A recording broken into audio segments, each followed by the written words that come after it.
Hello and welcome to Stretford Paddock. My name is Joe and this is the news on what feels like the day after, I don't know, a funeral or something. Like the season,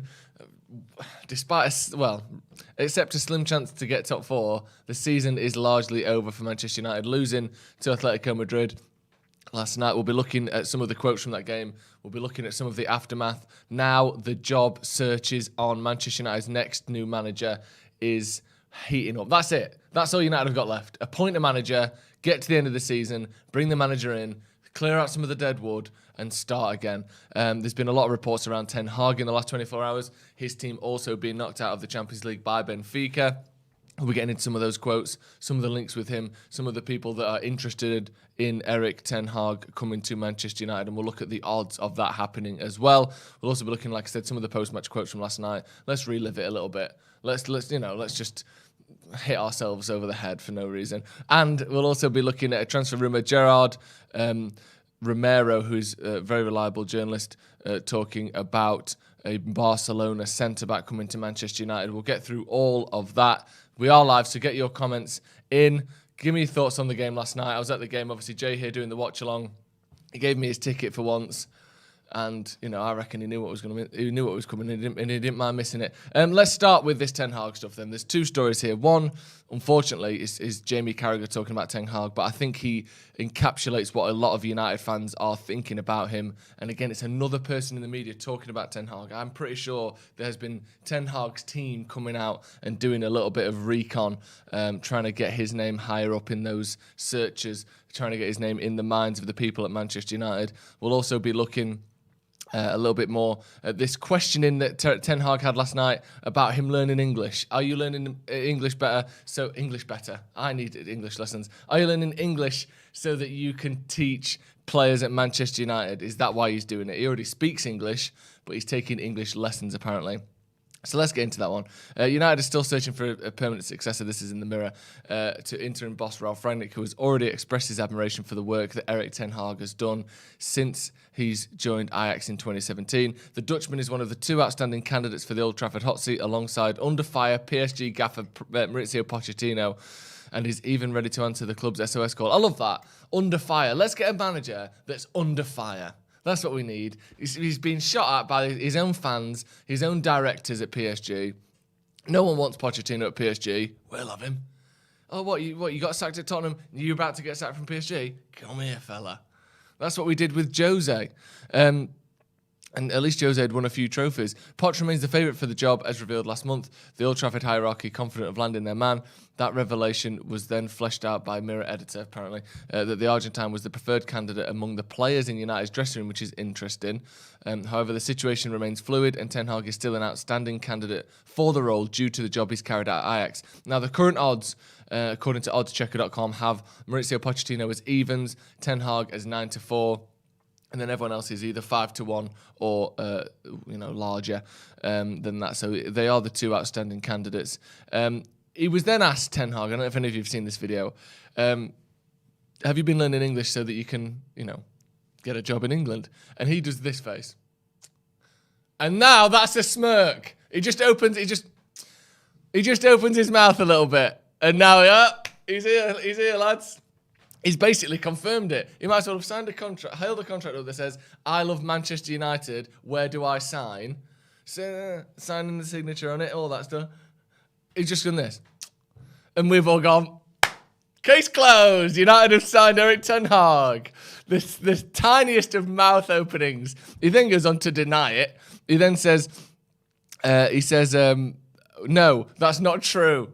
Don't worry about that. Don't listen to his words. Watch his mouth. No, that report is not true. We already talk English at the club because there's a lot of foreign players in Holland and they already educated in English, so it makes sense. What you're reading now is a lie, Erik. You're saying things out loud. You don't mean these things. He then says, I don't think that's an issue today. This evening is all about our match. I'm focused on that and I do not pay any attention to any other subjects. My only focus is Ajax versus Benfica. Well, they lost that. So now you can focus on joining Manchester United. So yeah, that story's been doing the rounds. He's a little smirk, a little snigger out of Ten Hag. He just does this. Job done. Ten Hag, sign him up. It's been slightly frivolous there, but obviously, there's a chance he's learning English to join Manchester United. Jamie Carragher was speaking yesterday, and despite it being Jamie Carragher, I think we've all, in the last few years, had to warm to his opinion somewhat due to the fact that he's in front of your eyes every 3 seconds. But he's talking about the Pochettino, Ten Hag situation. I think he talks about it pretty well, actually.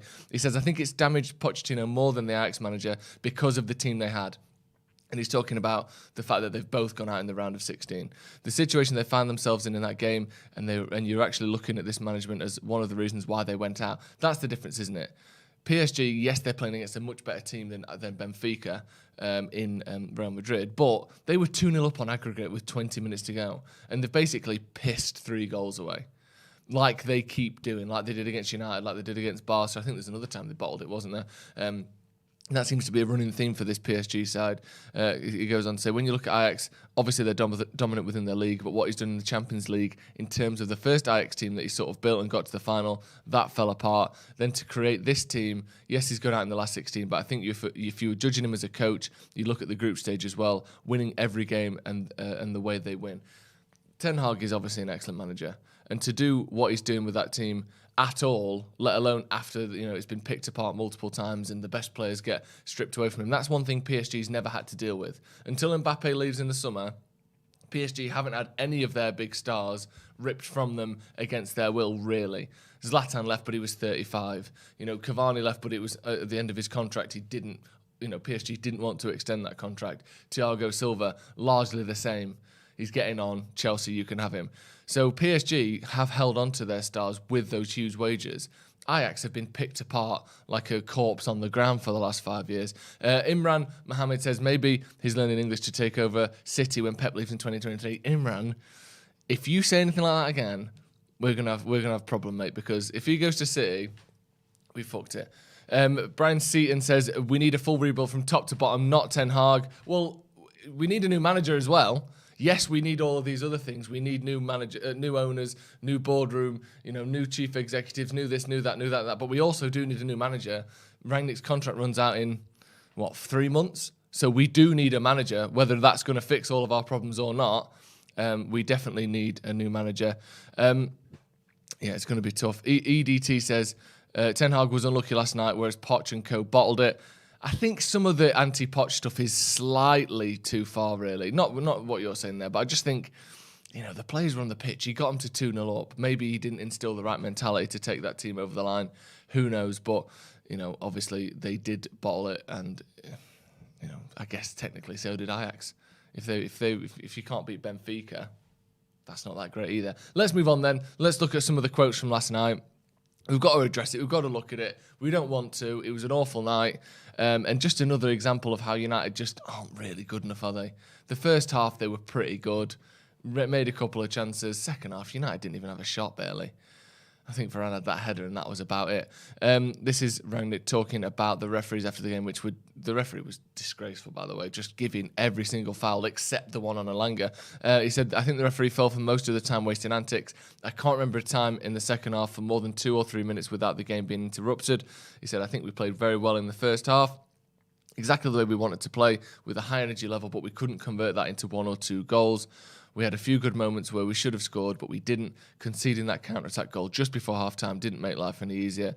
And he said there was always somebody lying on the floor. I would also say some curious refereeing decisions. I wouldn't say they were decisive, but at least he fell too often for those time-wasting antics, and 4 minutes at the end was a joke for me. Yeah, it was all ridiculous. I mean, the only thing I'd say is we could have played 20 minutes extra time. I don't think United would have scored. Ronaldo didn't have a shot all game. We were largely toothless, and Langer had that great chance that he didn't do anything wrong with. Gets it on target at the near post. But as soon as that didn't go in, you thought, here we go again. I mean, we could only score 1 against Middlesbrough. I can't imagine us scoring 2 against Atletico Madrid when we're in one of those moods. Just a fan says, American Red Devils podcast has an interesting view on the finances and Glazers and future spends. If you want to check that out.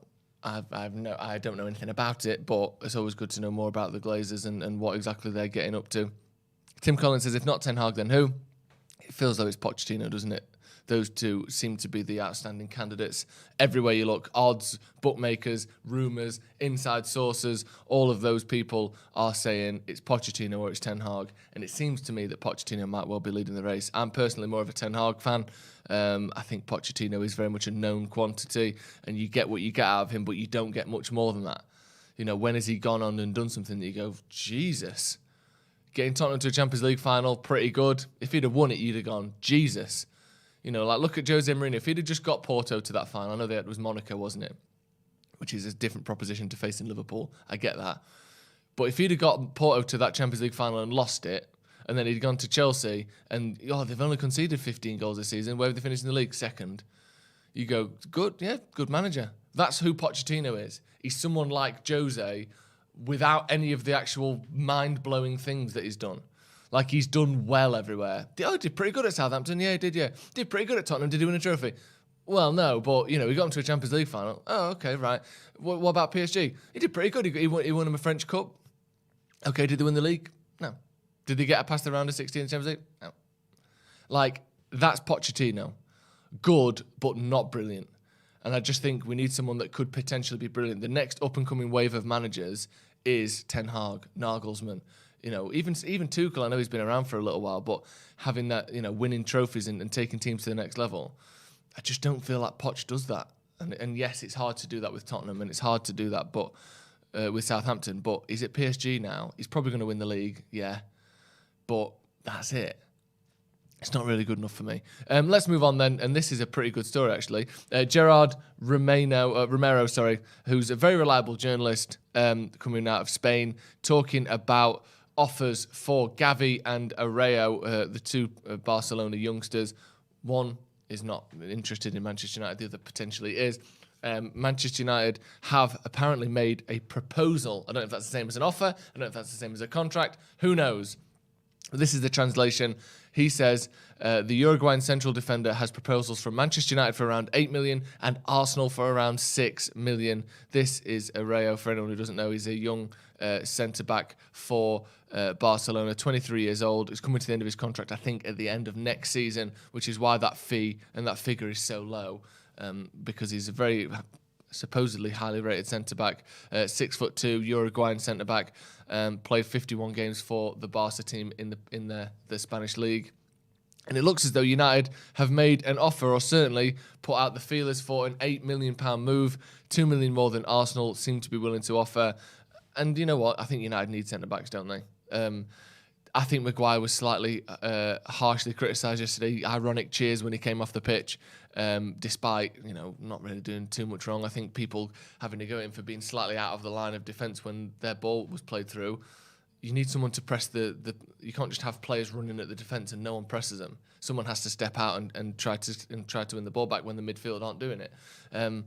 Regardless of that, the point I'm trying to make is he seems to have lost the crowd at Old Trafford. And I don't see many players getting that back. I think there's still question marks over Lindelof. Yes, he's consistent. He's been all right this season. But in the big games, we saw it against Manchester City. He just got skinned. He got dragged out of position and he got skinned by Phil Foden. And I think we need someone that is consistently excellent alongside Rafael Varane. Can this guy be the guy? Hopefully, but I think a centre-back is potentially on the menu for Manchester United. Yeah, like the video if you want already. Hit subscribe if you want. Let me get into some of the comments. Araujo and Christensen, Barcelona don't sell their most competent centre-backs. Well, they are getting a new centre-back in Christensen, aren't they? So who knows? And also, if he's running out his contract, maybe they won't have a choice but to sell him. Mike Sutton says, United fans, presumably you aren't a United fan, or maybe you are. United fans always throwing their eggs from one basket to the next. Some random Dutch manager with a great academy is not going to sort you out. Enjoy the darkness. Enjoy the darkness. I do quite like the darkness, actually. I believe in a thing called love is a very good song. The problem is, in football, everyone does this. When things aren't going well, you look for a solution. That happens all the time, especially when, let's be honest, we don't control it. We are throwing our support behind the people in the club. The players, the managers, we try to support them. We don't get to pick them. We don't get to talk to them. We don't get to have a chat with them after the game's finished and see what went wrong. We don't get to do any of that. You're supporters of a team, and therefore you support the people at that club. Obviously, the Glazers and the board are a separate matter, But talking about the players and the manager, generally speaking, supporters support those people. That's the whole point of being a supporter, isn't it? So the fact that we're throwing our eggs from one basket to the next, that's what fans do, unfortunately. And when a new manager comes in, you get behind him, you hope for the best, you look at all the good things he's done and focus on those until, you get knocked out of the Champions League by whoever, or you finish 8th, and then you go, he might not be good enough. But the whole point of supporting a team is supporting the team. So maybe I'm wrong for doing that, but if Ten Hag comes in, I'm going to get excited. If Pochettino comes in, I'm going to get excited. And that's just what I do as a fan, unfortunately.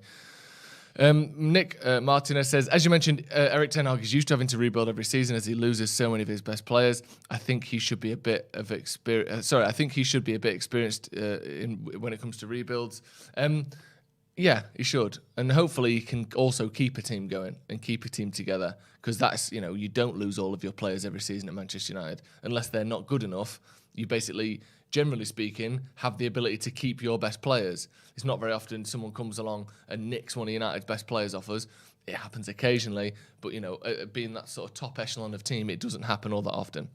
Right, that's going to be all from me. Hit subscribe if you haven't already. Unfortunately, we're still sort of reeling from last night. I don't know about everyone else at home. I felt sick when I woke up this morning. Some of that may have been the lukewarm Carlin from Old Trafford, sure. The other part of it is United have basically got nothing to play for this season except a top 4 shout.